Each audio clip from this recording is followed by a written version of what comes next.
À quoi tu attribues la réussite de la MJC? Je l'attribue à plusieurs choses. La première chose, c'est que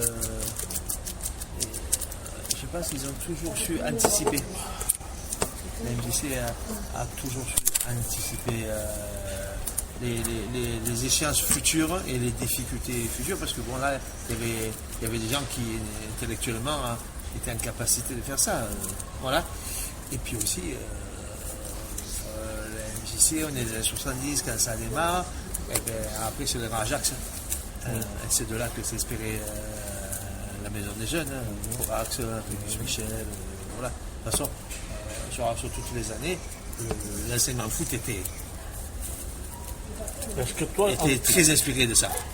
Est-ce que toi, en tant qu'éducateur, quand tu es passé éducateur, tu as ressorti tout cet héritage du football total hollandais? Est-ce que tu as appliqué des recettes? Ah oui, j'ai encore des exercices. C'est quoi les recettes les exercices que tu faisais? C'était quoi? Que je suis encore. Ouais. J'en ai fait la semaine dernière, c'était ce que j'ai appris à la Maison des Jeunes. Voilà, sur le travail offensif. Ce qui ressortait surtout, c'était la communication, la solidarité dans l'effort, les encouragements, tout ça, ça faisait la force. Hors-jeu. Oui, le système de jeu, leur jeu, le travail du bloc. Et nous, on parlait de l'entonnoir. Tu vois ce que c'est, l'entonnoir? Dis ce que c'est exactement. L'entonnoir, de façon de se mettre en entonnoir pour défendre. Où les joueurs les plus excentrés étaient au milieu, et au fur et à mesure, ça se resserrait jusqu'au dernier défenseur. Voilà, c'était pour mettre le joueur là-dedans. Et parce qu'on était un certain nombre au milieu de terrain pour récupérer le ballon. C'est le système de l'entonnoir. Donc du coup tu as appliqué un peu tous les préceptes. Ouais, j'ai essayé, parce qu'après, selon le club où tu entraînes, tu n'as pas la chance d'avoir les gamins que tu avais à la Maison des Jeunes, au niveau qualité. Ouais. Alors tu ne peux pas mettre en place... Mais à la Maison des Jeunes, je veux dire, quand tu as été éducateur... c'est surtout que l'enseignement du foot et la MJC, quand moi j'étais entraîneur, c'était de concert avec toute l'équipe technique. Bon, c'était Fabrice et René qui menaient ça. Donc la philosophie de jeu s'apparentait... Et est-ce tu as fait 10 ans éducateur, parce qu'en 10 ans, tu as vu des changements à quel niveau? Au niveau donc de la prise en charge des joueurs. Est-ce que tu sentais une pression par rapport aux parents? Est-ce que tu as vu un changement dans le désir de bénévolat? Est-ce que tu as vu la pression des parents, je ne l'ai pas spécialement ressentie à l'MJC. Voilà, parce que comme disait Robou, très vite, dès qu'il y avait un problème, on invitait les parents à venir à une réunion, et une fois qu'ils comprenaient comment fonctionnait, qu'on ne faisait pas n'importe quoi, après ils disaient, ah oui, effectivement, peut-être j'ai un peu débordé dans mes propos vis-à-vis de telle ou telle personne. Après, moi je crois que ce que je disais tout à l'heure, le plus gros changement, c'est quand tous ces centres de formation poussés là, comme des champignons. Tu as été en pleine dans cette période. Ouais, dans cette période-là, ouais, le premier centre de formation, c'est 80. C'est les années 80, entre 80 et 2000, à tel point qu'il y a quand même des grands entraîneurs mondiaux. Il y a un mec comme Sir Alex Ferguson, qui n'est pas des moindres, qui, quand il entraînait à Manchester, venait en France, visiter les centres de formation en France et regarder comment les centres de formation travaillaient avec les équipes de jeunes. Donc c'est un label quand même. Il y a une reconnaissance de la formation française. Il y a une reconnaissance. Et donc il y avait eu de plus en plus de centres, de plus en plus de gamins qui partaient. Mais moi l'évolution que j'ai vu une bonne évolution, parce que à mon époque, c'était fidèle. Voilà. On travaillait sur la fidélisation et les gamins ils partaient pas. Il y en a quelques-uns qui partaient, mettons à l'OA, tu vois, parce qu'ils étaient sur la MJC, ou reversement. Mais c'est tout, mais tu partais pas de la MJC. Tu partais pas parce que le club, à tous les étages, faisait en sorte que tu sois bien dans ce club-là. Il y a un gars qui a dit, à la MJC, on entre, on sort, mais on ne part jamais. Voilà, donc c'est des métaphores. Voilà. Tu vois ce que je peux en dire. l'apport du passage à la MJC, c'est donc, tu en as parlé tout à l'heure, tu as dit que bon, en fait, on t'a appris à devenir un homme. Ouais, entre autres, Et ça repose sur, un citoyen, on va dire. voilà, ça repose sur des valeurs. Sur Et les valeurs lesquelles tu ressortirais comme valeurs? Le respect. Le respect. Le respect, la rigueur, la communication, le don de soi, le dépassement. Le dépassement de soi, c'est ce que tu demandes dans le monde des jeunes. Hein. Tu fais plus que l'effort. Le fair play. Le fair play, ouais. Tu fais plus que l'effort. L'effort, ça suffit pas. Voilà, il faut toujours Est-ce que tu as des exemples de la façon dont on essayait de développer le fair play? Oui, il y avait des éducateurs qui te disaient, voilà, limite, tu prends une gifle, tu t'en l'autre joue, quoi. On en était là. Et pour nous, joueurs, quelquefois, c'était compliqué. Alors, on gagnait le fair play tous les ans. Hein. La maison des jeunes. Ça, c'était une fierté, notamment de René Blum. Il se faisait une fierté. Si jamais tu prenais un carton, tu étais sanctionné. Ouais, tu prenais... Avant même que tu sois sanctionné par le district. Voilà. Alors, à un moment donné, il y a eu une règle interne. Voilà, ça c'est vraiment, tu vois, des exemples précis qui te Il y montrent. a une règle interne. Un joueur qui prenait un carton rouge, il faisait une lettre d'excuse au district via la commission des arbitres. Voilà. L'heure de tel match, je suis comporté comme ça. Le gars, et tant que tu fais pas la lettre, tu joues plus. La lettre, voilà, c'est ça qui faisait la particularité de l'MJC. Et un autre exemple qui me vient par rapport à la solidarité. Il y a eu une époque, c'est la génération Bruno Tosello, ça. L'entraîneur Serge Ajus. Serge Ajus fait l'armée. On était pas loin, vers l'Arboise, je crois. Mais il y a quelques fois, des week-ends, il était bloqué. Ou des semaines. Tosello faisait l'entraînement. Joueur, capitaine de l'équipe. Donc, Ajus, il dit, et ça. Il y avait le match du match. Le lundi, Serge Ajus, quand il n'était pas, Bruno Tosello, capitaine de l'équipe, venait à la réunion. C'était exceptionnel, ça. Et il racontait le match de l'équipe. Voilà. Donc ça, c'est des choses que peut-être on ne voyait pas ailleurs, je pense. Tu étais dans un moule bien, le moule MJC. bien huilé. Ouais, le moule MJC, c'était quand même, c'était quelque chose. Ça marque les gens. Moi, je rencontre des anciens MJC, on ne met pas 3 heures pour se comprendre. Mais, oui, ça marque les gens, bien sûr. Les leçons donc, que tu as pu en retirer. Sur le plan personnel,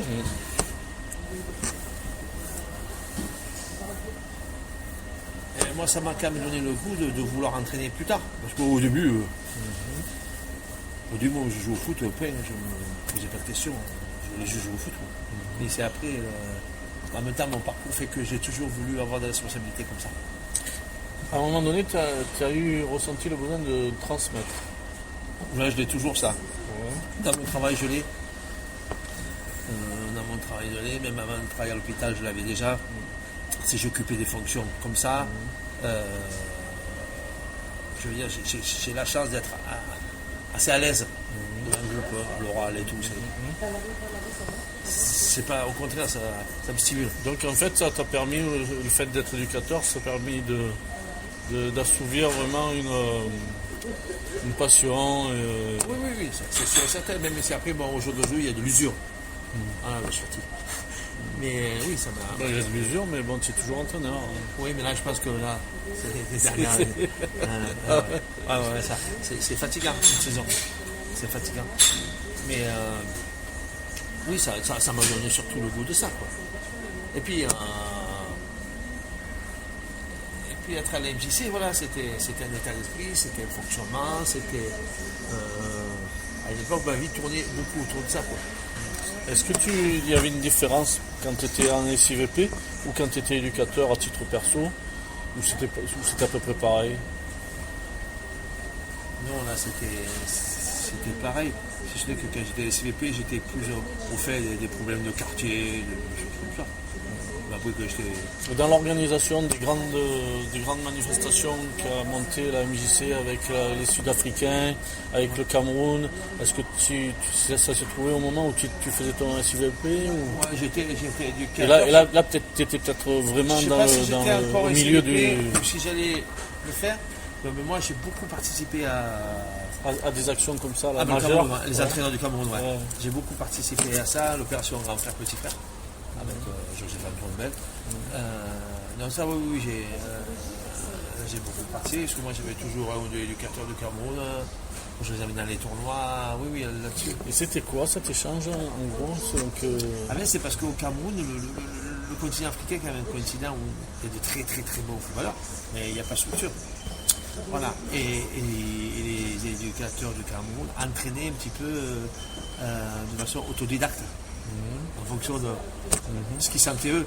L'instinct, mais l'instinct, ça suffit. Comment c'est venu que la MJC s'est rencontré avec parce que le Cameroun dans le but d'élargir le tournoi MJC, Fabrice Sanson a pris contact avec Joseph Antoine. Voilà. Et grâce à Joseph Antoine Ben, on a pu faire venir l'équipe nationale du Cameroun. Et c'est là que Joseph Antoine Ben dit, mais tu sais, au Cameroun, il y a aussi des éducateurs qui aimeraient apprendre, mais il n'y a pas de moyens. Il n'y a pas de moyens, il n'y a pas de formation. Voilà, est-ce qu'on ne pourrait pas faire venir une délégation? Voilà. Sauf que là, c'était un gros truc, ils sont venus 4 mois les mecs. Ouais. 4 mois, 8 entraîneurs. Ouais. Il a fallu s'organiser, quoi. Hein. Donc il venait aux entraînements, donc j'étais dispatché dans des équipes. Voilà. Ils tournaient aussi, c'est pas tout le temps dans Et puis voilà, on les amenait avec nous au match, au tournoi. Ils faisaient la saison avec nous, quoi, la saison. Ouais. Et ils en ont tiré un enrichissement important. Ouais, mais moi j'ai encore des contacts avec quelques-uns, ils gardent d'excellents souvenirs. Ils ont appris. Bon, après, c'est vrai que nous on a la chance d'avoir peut-être des moyens qui sont en matériel ou des terrains qu'ils n'avaient pas au Cameroun. Mais ils ont appris beaucoup de choses. Ils participaient aux réunions d'entraîneurs avec nous. Voilà. Et bon, après, tu as gardé des contacts, tu me dis Ouais, mais j'ai retrouvé des contacts via Facebook. Il y en a quelques-uns qui sont sur le groupe. Hein. Ouais. Et donc j'ai discuté avec eux. Voilà, c'est. En dehors de cette collaboration avec le Cameroun, est-ce qu'il y a des points d'orgue que tu voudrais signaler sur cette expérience que tu as eue de 75 à 93, qui ça fait presque quand même 20 ans, qui t'ont vraiment particulièrement marqué? Des moments forts. Oui, des moments forts. Il y en a eu plusieurs. Que ce soit un tournoi. Le moment fort, moi, un moment fort que j'ai eu. Ou même une manifestation particulière avec des parents ou n'importe quoi. Oui, il y en a eu plusieurs, mais là, pour le premier comme ça, c'est une expérience de joueur. Alors, à l'époque, on jouait quand tu montais par ligue, tu montais un critérium. Et à l'époque, les poules géographiques étaient différentes. Il y avait beaucoup de poules du Bénin, du Languedoc-Roussillon. Ouais. Nous, c'était plutôt Languedoc-Roussillon. Et donc, il y avait 2 poules d'excellence. Et je me rappelle d'un match qu'on avait fait, on avait donc la finale de la poule d'excellence. Et le vainqueur montait en ligue. Voilà. On a fait la finale à Barbantan sur le stade à l'époque. Donc ça c'est un souvenir au niveau sportif. Ouais, au niveau sportif. Personnel. Voilà. Et sinon un souvenir. Donc ça c'était très sympa ce match-là. C'était un beau souvenir. Bien sûr. C'était un beau souvenir. Et après en tant qu'éducateur. Déjà, quand tu es au club de l'MJC, quand tu participes au tournoi de l'MJC, c'est le tournoi, quoi. C'est le tournoi, quoi. C'est un petit peu ta coupe du monde à toi, quoi. Voilà, donc moi j'ai gagné plusieurs fois le tournoi, débutant en poussin. Donc ça c'était. Hein. Et il y a des plus grands moments que j'ai fait, et ça, il y a un truc qui m'est toujours par un travers. J'ai failli le dire à Michel Buzard l'autre jour, mais j'ai pas dit. Une année, j'ai l'équipe 2. Voilà. De l'MJC Pupille. Denis, il a l'équipe 1. L'équipe 1 avec une équipe, il avait très très très très forte. On fait la demi-finale, on gagne au péno. au finish à l'arraché, 10 à 11 au penalty. On a fait 0-0, mais bon, on avait été archi dominé tout le match, mais le terrain pourri, donc ça nous avait avantagé. Et donc, on gagne. Et à la fin, on devait voir l'apéro avec les parents de l'équipe 1, et les 3 quarts sont partis. Certains sont restés, monsieur Liabeuf est resté, tout ça. On fait le match, le lendemain on fait la finale. Du coup, Denis n'est pas venu au stade, il était malade. Et on joue la finale contre une équipe tchèque, mais qui jouait un football à l'ancienne encore, avec un libéraux décroché de 15 mètres, ce qui ne se faisait plus déjà en France. Et donc nous on avait vite vu et on gagne le tournoi à la maison déjà. Une équipe 2 qui entoure la MJC en finale, on gagne 1. Et on avait une fille qui jouait dans l'équipe. Et le soir, la remise des prix. Je m'en fous, tu comprends parce que Michel Buzard, il a interverti les récompenses. Nous, on a eu les récompenses de l'équipe à Denis qui a fini 3e.